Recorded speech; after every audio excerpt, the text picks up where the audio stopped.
Mes salutations fraternelles dans le Christ. J'espère que cette vidéo vous trouve bien portant. On vous revient encore aujourd'hui avec ce même sujet de l'amour de Dieu. Et aujourd'hui, je vais vous expliquer notre dimension de cet amour. Nous allons prendre un passage, 1 Jean 3,18. Tu peux le prendre avec moi. 1 Jean 3,18 dit: Petit enfant, n'aimons pas en parole et avec la langue, mais en action et avec vérité. Il faudrait noter que la vérité est une dimension de l'amour. Quand on est vrai, on aime bien. Dieu, incubateur de cette parole, a posé l'acte d'amour avant tout le monde. Parce que tu trouverais ça anormal que quelqu'un te dise quelque chose sans que cette personne fasse cette chose. Mais Dieu, lui, a posé cet acte-là. Cet acte-là est dans Jean 3,16. Dieu a tant aimé le monde. Je sais que tu connais la suite. Dieu a tant aimé le monde qu'il a donné son Fils unique, afin que quiconque en lui ne périsse pas, mais ait la vie éternelle. Là, tu vois que Dieu a posé un sacrifice. Car l'amour est un sacrifice. Le vrai amour, c'est cette personne qui veut donner sa vie pour toi. C'est ça la dimension du vrai amour. Dieu a posé cet acte qui était de donner son Fils unique. Après, on ne dira plus aujourd'hui Fils unique, parce que toi aussi tu es frère de Christ, maman. Donc Dieu a beaucoup d'enfants. Dieu a posé cet acte sacrificiel pour te prouver, pour nous prouver son amour. C'est la première personne à nous aimer. Mais qui est Christ? Connais-tu Christ? Christ, c'est le chemin de la vie. Christ, c'est le chemin de la vraie vie, je dirais. Christ, c'est le chemin du véritable amour. Christ, c'est le chemin de l'amour. Christ, c'est le chemin et Dieu, le véritable amour. Christ est aussi le cœur de Dieu, il faudrait savoir. Parce que lorsque quelqu'un t'aime, il fait ce sacrifice de te donner son cœur. Et Christ est le cœur de Dieu. Dieu l'a donné pour nous prouver son amour. Et voilà, aujourd'hui, moi, je vais t'inviter à faire une rétrospection, à réfléchir sur comment tu aimes, à réfléchir si tu aimes véritablement et à connaître le véritable amour. Cet amour qui affranchit. Savais-tu que tu ne sais pas aimer les gens parce que tu n'aimes pas Dieu ou tu n'aimes pas assez Dieu?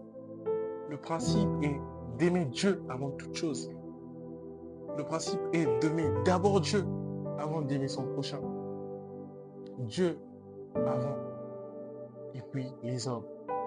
Quand tu apprends à aimer Dieu, quand tu aimes Dieu véritablement, Dieu te donne tout ce qu'il y a dans le monde. Quand tu aimes Dieu, Dieu te donne la bonne personne avec qui marcher. Quand tu aimes Dieu, Dieu te donne le fiancé parfait, te donne la fiancée parfaite. C'est ça le principe. Aujourd'hui, moi, je t'invite à faire une rétrospection, à regarder ta manière d'aimer les gens, à te poser la question, est-ce que j'aime dans le vrai? Est-ce que j'aime véritablement? Ou ce n'est que illusion? Je t'invite à faire cette rétrospection, à réfléchir sur ce sujet. Le savais-tu, il y a un serment que les gens font lorsqu'ils sont dans les périodes, lorsqu'ils sont devant l'officier de l'État ou lorsqu'ils sont devant le pasteur pour leur bénédiction nuptiale. Ce principe est de faire un serment, de dire à son partenaire ou à sa partenaire que je t'aimerai jusqu'à la fin de notre vie. Je t'aimerai jusqu'à ce que la mort nous sépare.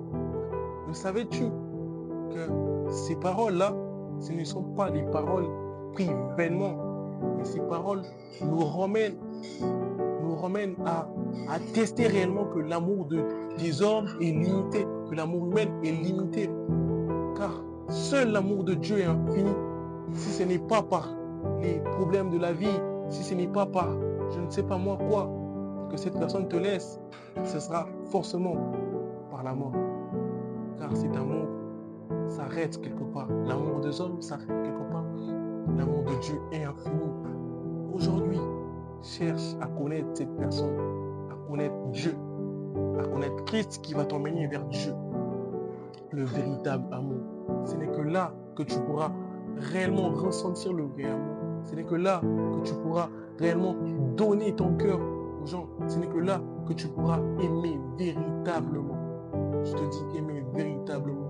Tu feras que ta façon de côtoyer les gens vont changer. Tu verras que ta façon de parler avec les gens changera. Moi, je t'invite à aimer Dieu. Je t'invite à suivre ce chemin. Je t'invite à suivre ce chemin. C'est de cette manière-là que tu seras appelé enfant de Dieu. Parce que être enfant de Dieu est une dimension aussi de l'amour. Nous sommes, oui, tous enfants de Dieu. Mais ce terme-là, enfant de Dieu, désigne ou signifie ou montre une dimension.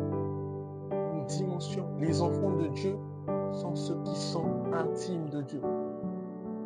Les enfants de Dieu sont ceux qui passent du temps avec leur Père. Je ne peux pas dire que tu es enfant de telle personne sans que tu aies à côtoyer cette personne, sans que tu aies à passer régulièrement du temps avec cette personne. C'est dépourvu de sens, tu vois.